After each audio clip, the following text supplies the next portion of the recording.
Master Jet, anong update sa 56 retirement age?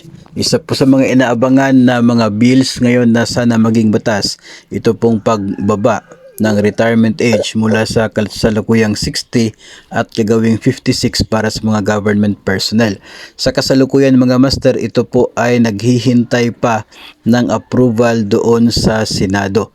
Sa House of Representatives, ito po ay pasado na, approved na ng mga kongresista, pero sa kasalukuyan ay kasalukuyan po itong pending sa second reading.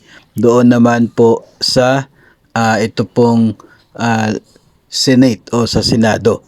No, yung dati mga master, yun po ay under pa ng ordinary business, pero as of September 20 naging special order. Ibig sabihin daw nito mga master, siya ay nakapila doon sa mga bills na pending for second reading.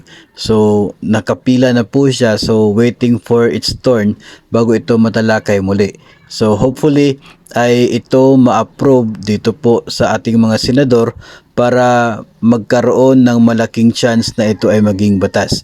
No, kasi nga aprobado na ito ng mga kongresista, so yung approval naman ng mga senador ang ating hinihintay, and the moment na ito ay kanilang ma-approve, ito po ay ipapasa na sa Malacanang itong bersyon ng dalawang houses of the Congress para ito ay malagdaan ng Pangulo at ma-implement na rin ng GSIS. Malaki kasi ang advantage nito kapag pwede na magretiro at the age of 56, kasi ibig sabihin nun pwede ka na magsimula makatanggap ng pensyon kahit 56 years old ka pa lamang.